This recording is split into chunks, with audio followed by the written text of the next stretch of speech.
माई की जय। सभी बहनों को अपने राम राम राम राम बहनों,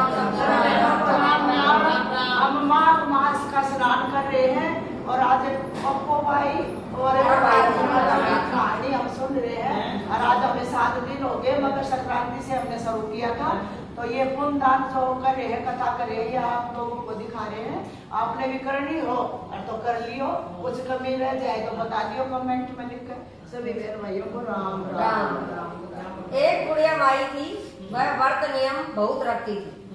एक दिन उसने भगवान के घर में यमदूत लेने आई। बुढ़िया माई यमदूतों के साथ चली गई। आगे गहरी नदी बह रही थी, बुढ़िया माई डूबने लगी। तब यमराज ने पूछा, माई गाय का दान किया है कि नहीं? तब बुढ़िया माई ने मन में गाय का नाम लिया। गाय उपस्थित हो गई। गाय की पूंछ पकड़कर बुढ़िया माई नदी पार हो गई। आगे गई तो काले कुत्ते खाने दौड़े। तब यमराज जी ने पूछा, कुत्ते को रोटी दी है क्या माई? बुढ़िया माई ने मन में कुत्ते का ध्यान किया तो कुत्ते चले गए। आगे चली तो काले कोए बुढ़िया माई को चोंच मारने लगे। तब यमराज जी ने कहा, ब्राह्मण की बेटी को सिर में तेल लगाने को दिया कि नहीं? बुढ़िया माई ने ब्राह्मण की बेटी को याद किया तो कौओं ने चोंच मारना छोड़ दिया। आगे गई तो पैरों में कांटे चुभने लगे। तब यमराज जी ने कहा, चप्पल दान की कि नहीं मैया? बुढ़िया माई ने याद किया तो चप्पल पैरों में आ गई। आगे चली तो चित्रगुप्त जी ने यमराज जी से कहा, आप किसको ले आए हो? तब यमराज जी ने कहा, बुढ़िया माई ने दान पुण्य तो बहुत किए हैं, परंतु धर्मराज जी का कुछ भी नहीं किया, इसीलिए आगे के द्वार बंद हैं। तब बुढ़िया माई बोली, मुझे 7 दिनों के लिए धरती पर जाने की आज्ञा दो। 7 दिनों तक कहानी सुनकर उद्यापन करके बाद में वापस आऊंगी। बुढ़िया माई धरती पर वापस आ गई। पूरे गांव में खबर फैल गई कि बुढ़िया माई भूतनी का रूप धारण करके आ गई है। जब वह अपने घर को गई तो बेटे बहू ने भूतनी समझ करके घर के द्वार बंद कर लिए। तब उसने अपने बेटे और बहू को कहा, मैं भूतनी नहीं हूँ, मैं धर्मराज जी के कहने के अनुसार वापस आई हूँ।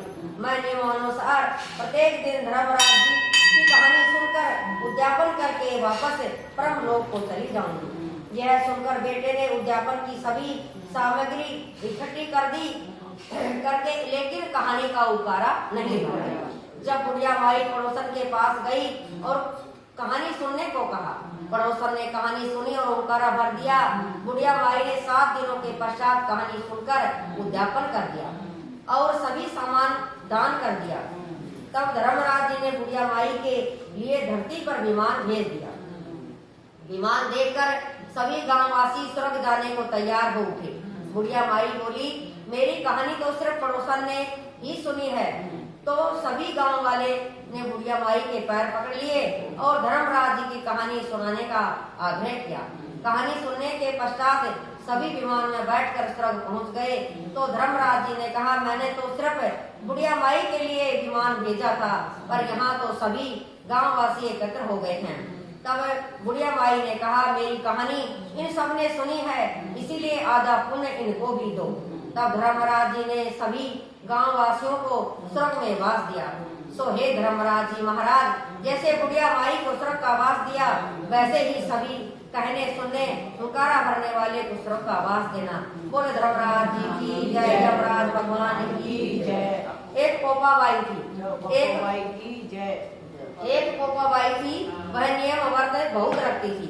एक दिन अपने भाई भाभी से बोली, मैं शादी नहीं करूंगी, मेरी झोपड़ी गांव के बाहर बनवा दो। और गांव की स्त्रियों ने कहा, आप गाय और बछड़े मेरे यहाँ घास फूस करने को भेज दिया करो और अपना बचा कुचा खाना मुझे भेज दिया करो। एक दिन नगर का राजा शिकार खेलने जंगल में गया। जंगल में झोपड़ी देखकर वहीं रुक गया और बोला, इस झोपड़ी में कौन रहता है? जब अंदर से कोई आवाज सुनाई नहीं दी तो वह बार बार दरवाजा खटखटाने लगा। तब पोपाबाई उछली और बोली, कौन है जो मेरे द्वार पर आवाज दे रहा है? राजा ने कहा, मैं इस नगर का राजा हूँ और तेरे से शादी करना चाहता हूँ।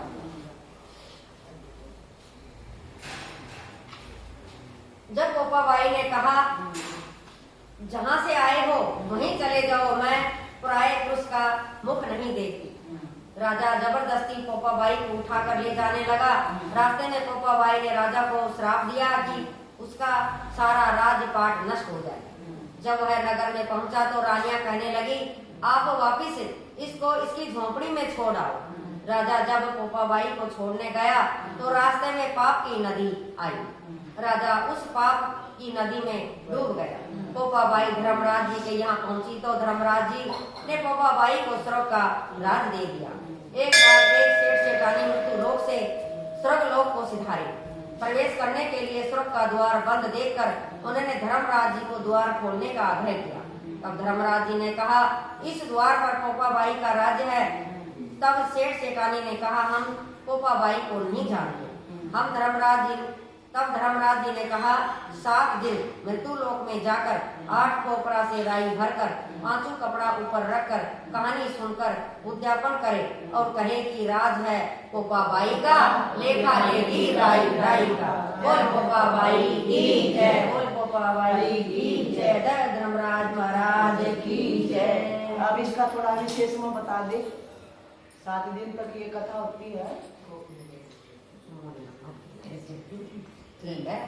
धर्मराज की जय।